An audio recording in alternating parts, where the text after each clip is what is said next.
Underfoot, The Gutter King, Book 1, Chapter 1, Last Call. The dispatcher's voice came through at 2:47 a.m. with the particular flatness that Detroit EMS reserved for calls nobody wanted. Medic 19, Priority 1, unresponsive male, possible overdose, 4400 block of Farwell. Caller states the front door's gone, structures on the vacant list. Ben Mercer keyed the mic without looking at it. Medic 19 copies. En route. He glanced across the cab at his partner. Structures on the vacant list. You know what that means. Means the floor's a rumor and the stairs are a lie. Tyrell Boone pulled them out of the gas station lot. Lights on, no siren. At 3 a.m, the streets belonged to them and the raccoons. Means somebody's little brother is cold and scared and called it in from the sidewalk because he knows he can't carry him out alone. You're a poet, Ty. I'm a realist with rhythm. 8 years riding together and their banter had worn smooth as river stones. It was how they kept their hands steady. You didn't survive night shift on the east side by feeling everything at full volume. You survived it by talking, by making the dark rooms smaller with your voice. Ben talked to everyone, the partners, patients, the unconscious, the dead, especially the unconscious. Some part of him had always believed people could hear you down there, in the deep water under the surface of themselves, and that a voice saying, "I've got you, stay with me, you're not alone," was a rope they could climb. The house on Farwell had been a proud brick duplex once, back when this block had streetlights that worked and porches with swings. Now it stood with its windows boarded and its face burned off one corner, and a kid of maybe 15 stood in the snow out front, hood up, waving both arms like he could pull the ambulance in faster by hand. "He's upstairs," the kid said before the rig even stopped rolling. He was breathing weird, and then he wasn't hardly breathing at all. I didn't know he was using again, I swear. I just found him. Hey, look at me. Ben was already out, jump bag over his shoulder, voice level and warm. You did right. What's your name? D. Darius. Darius, you did exactly right. That's your brother up there? A nod. Ben clocked the details in the beam of his flashlight without slowing down. The kid's sneakers soaked through, no coat under the hoodie, the tremble that was only half cold. He filed it all in the place where he kept the things he'd fix later if the world gave him a minute. Okay, you stay by the rig with my partner's radio, and you hold the door light for us. That's a real job. I need it done. What's your brother's name? Marcus. We're going to go get Marcus. Inside the house was a museum of its own dying. Wallpaper hung in tongues. Someone had stripped the copper years ago, leaving wounds in the plaster, and the February wind moved through the place like it had the deed in its pocket. The stairs groaned under Ben's boots but held. Second floor, back bedroom, a mattress on the floor, 2 candles guttering in a tuna can, and a young man flat on his back with blue creeping into his lips like dusk. Hey, Marcus. Ben knelt, 2 fingers to the carotid, watching the chest, breathing maybe 4 times a minute, pulse thready and slow. Pinpoint pupils in the flashlight beam. The kit was open before he'd finished the assessment. His hands did the work while his mouth did its other job. Marcus, my name's Ben. I'm a paramedic. And buddy, you are having a worse night than me, which is saying something because I had a gas station burrito at midnight that I know was older than my career. Bags ready. Ty said, kneeling at the head, mask already sealed over Marcus's face, squeezing air into him on a steady count. Narcan going in. Ben slid the needle home, pushed the plunger. Marcus, listen, this next part's rude, and I want to apologize in advance. In about 90 seconds, you're going to wake up feeling like I stole something from you. I didn't. I'm giving something back. Stay with my voice. Down in the deep water, something hurt him. Marcus's breathing hitched, deepened. The blue washed out of his lips by degrees, dawn coming up the way it does. Then he came awake all at once, flailing, cursing, and Ty caught his wrists with the gentle, immovable patience of a man who'd been cursed at in 3 languages and rated the performances. There he is, Ben said. Welcome back. Your brother's downstairs holding a flashlight for you like it's the Olympic torch. Let's not make him wait. They packaged Marcus onto the stair chair. He could walk, he insisted, and both of them ignored this because the walking insisters were the fallers, and started down.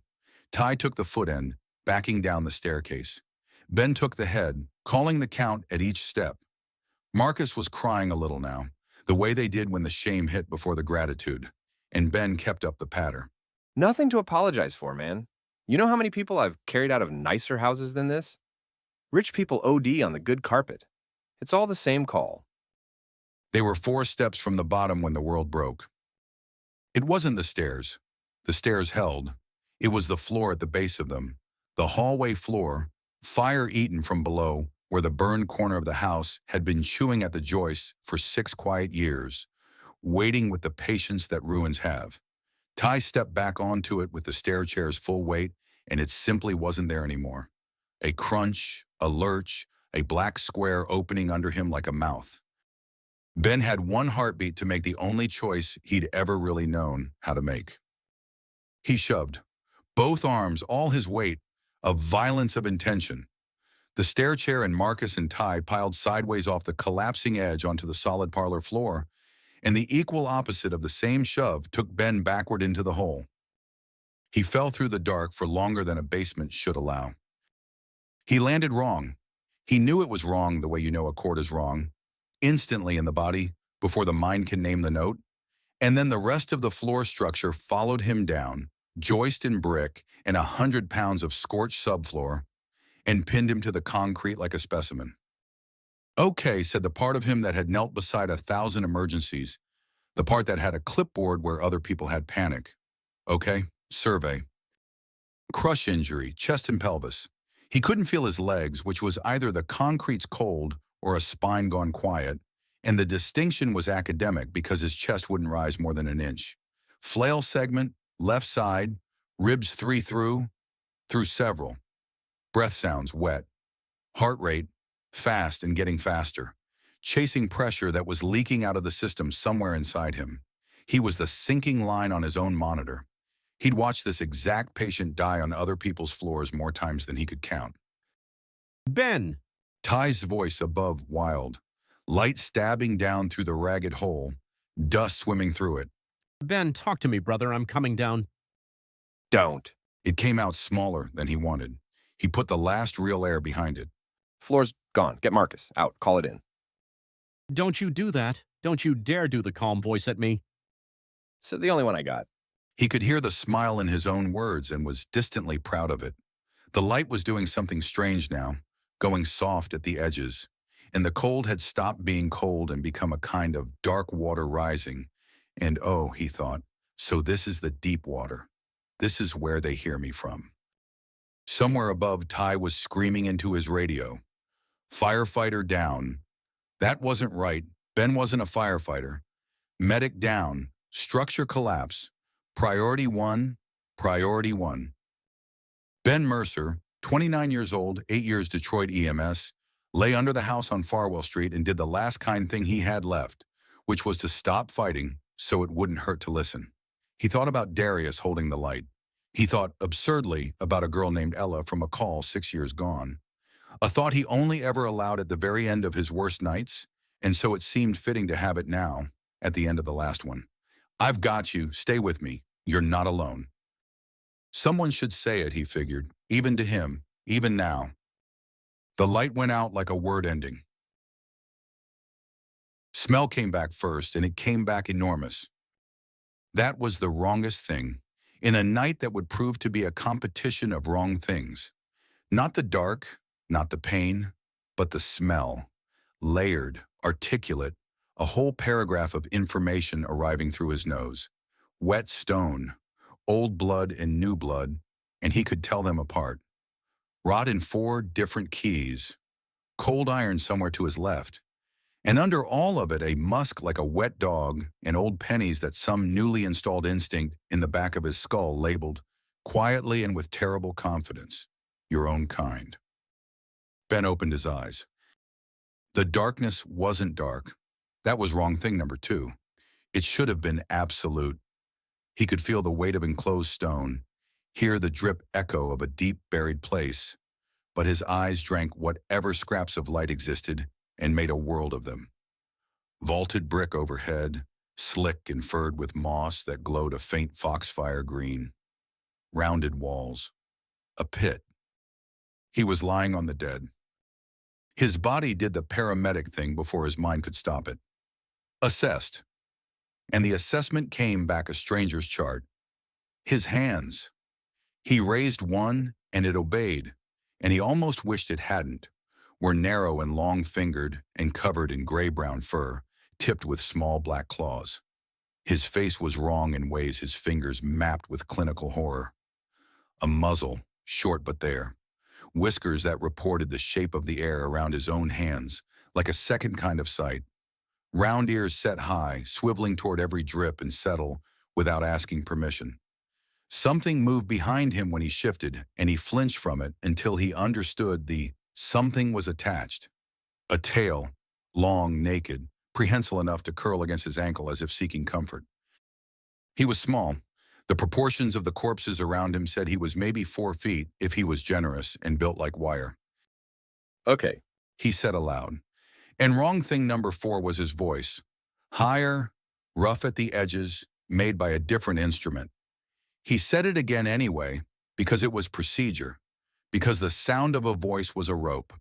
Okay, survey. The words steadied him exactly as much as they ever had, which was just barely enough. And then the air in front of him lit up with writing. A soul transfer complete. Vessel binding successful. Species ratkin level 1. Trait identified Outworlder. Origin unintegrated world. This trait is hidden. Disclosure is not advised. Unique trait identified. Vital sight rare. You perceive the ember of life. Its strength, its wounds, its failing. What was your training is now your nature. Now the Covenant records you. Welcome, little one. Try to live. The text hung in his vision the way an afterimage does. Present whichever way he turned his eyes, glowing the same foxfire green as the moss. And it read less like a computer and more like something translating itself politely into a shape he'd understand. Game text. Status screen. He had spent exactly enough bored ambulance bay hours watching Ty play his phone games to recognize the genre of what he was looking at. And the recognition arrived with a laugh that came out as a squeak, which set off another laugh, which he strangled, because hysteria was a luxury item, and he was newly poor. Dead. He'd been dead. He was fairly sure he was no longer dead, which was 2 miracles more than he'd been budgeted, and whatever was administering the miracles had a documentation system. Try to live. He read aloud. Great bedside manner, real warm. The words faded when he stopped feeding them attention. What remained was the pit and the dead, and the thing his new eyes had been doing this whole time that he'd been refusing to look at directly. He could see where the life had gone out of them. Every corpse in the pit, and there were dozens, he understood now, layered like terrible geology, carried a kind of after-image in his sight, a place where an ember had guttered out, a darkness that wasn't the ordinary dark. His eyes went to a body and read it the way he'd once read monitors. This one, the throat, a wire snare, slow, fought it. This one, poison, see the black thread spidering out from the belly meat, ate a bait cube, took an hour. This one was small. It was a child, ratkin, like him, and he noted with a kind of detached wonder that some hour between dying under a house in Detroit and standing up inside a stranger's fur, them had quietly become him, a ratkin child of maybe 6 or 7, if their years worked like years. Snare killed. The dark threads of a bait poison in her too. Both. They'd poisoned her and snared her on her way home to die. Ben stood in a charnel pit under an unknown sky wearing a body one size too small for his grief. And the grief came anyway, uninvited, 6 years old and wearing Ella's face, and he let it move through him because the alternative was to become the kind of man who didn't feel it, and he'd sworn a long time ago, over a different small body, never to be that. Okay. He said when he could. His voice had a crack in it that had nothing to do with the new instrument. Okay, who's doing this? The pit answered, not with words, with a sound from above and to his left, where a ramp of packed rubble climbed toward a black doorway. The tick of claws on brick. A shape came through the arch, low and quick and confident, and his new nose read it before his eyes finished the job. Dog, and every muscle in his new body fired at once with an instinct so old and total it nearly threw him. Run. Dogs are death. Dogs are the death that laughs while it works. It was a terrier. Barrel-chested, scarred at the muzzle, some working breed with a genetics resume, 50 generations deep in exactly one skill. It moved through the corpse field like a foreman inspecting inventory, and Ben understood, with the cold clarity that was apparently going to be his inheritance in this world, that its job was to make sure everything in this pit was inventory. The dead didn't need guarding. The dog was here for the occasional mistake, for the poisoned who woke up, the snared who'd only been strangled mostly. For him. It caught his scent. Its head came up. In Ben's sight, its ember burned steady and strong and utterly unafraid. And pinned to that glow, like chart notations, he read what it was. Healthy. 4 years. 40 pounds against his, 60? Old kill scars, left hips stiff, favors a right side lunge. The terrier didn't growl. Working dogs don't. It simply came, silent and businesslike, up and over the dead. There was no cover. There was no door but the one behind it. There was a half-second in which Ben Mercer's soul tried to hide behind procedure, scene safety, retreat, await backup, and then the animal was through the last yard of air and procedure ended. He did the only thing his 2 lives agreed on. He moved into it, off the line of the lunge, left toward the stiff hip, the side it couldn't torque to follow, and the jaws that should have had his throat took his shoulder instead. And the pain was an entire weather system, and he screamed. And even screaming, his mind stood in the eye of it, reading the chart. You cannot outfight it. You cannot outrun it. It weighs less than you. It is holding on. That is what it knows how to do. It is a grip with a heartbeat behind it. A heartbeat, an ember, and pinned to the ember, glowing in his impossible new sight like a note from a merciful God. Every place where the life ran close to the surface. The throat was armored in muscle and fur, and clamped against his shoulder. But the eye, and behind the eye. His free hand was already moving. It closed on something in the bone litter. A splinter of somebody's ending, 6 inches of snapped rib gone hard and sharp. And Ben, who had spent 8 years learning precisely where life was fastened to a body so that he could hold it in, used every scrap of that learning in reverse. He put the point where the glow was brightest and pushed. The world went white, then red, then quiet. He came back to himself sitting against the dead, one hand pressed to his ruined shoulder, the terrier's body across his legs. Its ember was out. He was shaking in long, slow waves.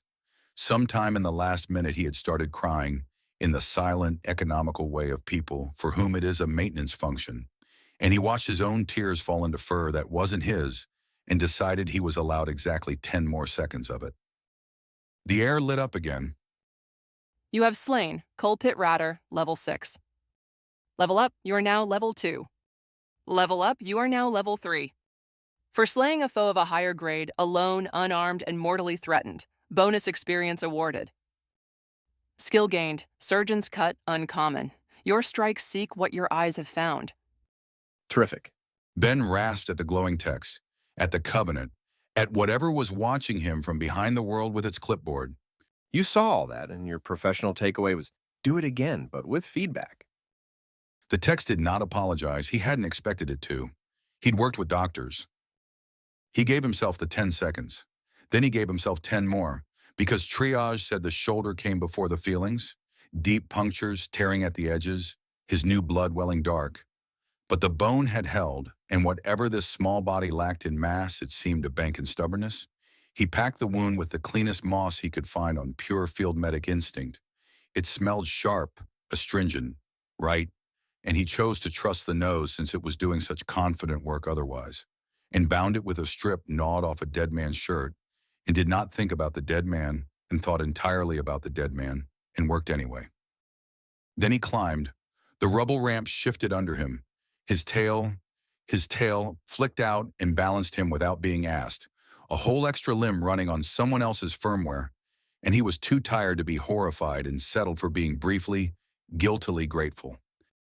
At the top through the arch, the world opened. A tunnel ran left and right, brick vaulted, veined with a glowing moss, floored with a slow black stream. But it wasn't a tunnel the way the word had ever meant before, some dead space under the real world. It breathed. Air moved through it with intention, carrying paragraphs, water and rust, smoke and tallow. Bread, impossibly bread, from somewhere high above, and the layered musk of many warm-blooded lives, near and far, woven through everything like a signature. High overhead through some grate or flue, faint and unmistakable, a bell tolled a slow hour across a city he had never seen. A city, above him, on top of this buried country like a lid on a world. And voices, close, coming closer, with lantern light swinging ahead of them down the leftward dark, human-sized voices, bored, professional. Telling you the count's off. Guild wants 60 a night through Purge Week, and we're dumping what? 40? So pad the tally. Who's counting rats, the king? Duvaine's man counts. Counts every tail like it's minted. A grunt, a wet shove, the squeal of a cartwheel. Live one's ride separate. Don't bruise 'em. Silver ahead this season if they're breathing. His nibs must be brewing something thirsty. Ben pressed himself into a seam of shadow beside the arch, heart pattering rat-like and fast, and watched two men in oiled leather trundle a cart to the pit's edge. Broad-brimmed hats, long-handled tongs and coiled wire at their belts. Rat catchers, the profession promoted from folklore to industry, and here on the graveyard shift of it. They tipped the cart bed with the ease of long habit, and bodies slid past him down the ramp into the dark below. 1, 3, 6, small and smaller, a day's harvest of a people, his. And it took everything he had, every year of every worst shift, to hold still inside the arithmetic of it. 60 a night, Purge Week, silver for live ones, brewing something. The catchers rattled away up the tunnel, lanterns shrinking, complaining about wages the whole way, ordinary as sin. And when their light was gone, and the dark bloomed back to life around his impossible eyes, Ben heard it. Below him, down the ramp among the newly dumped dead, a breath, wet, hitching, fighting, the sound he had spent 8 years running toward while sensible people ran the other way. His sight found it through the gloom, one small body in the settling pile with an ember still in it, guttering, low, going, but not gone. A live one. Ben Mercer looked down the ramp into the pit he'd just spent everything climbing out of. 4 feet of stolen fur and borrowed bones, 3 levels, 1 shredded shoulder, alone in the basement of an alien world that harvested his new species by the cartload, with a bell-tolling city stacked on his sky and glowing text for a god. He was a lot of things now, most of which he hadn't been yesterday and none of which he understood. But he knew what he still was. He went back down.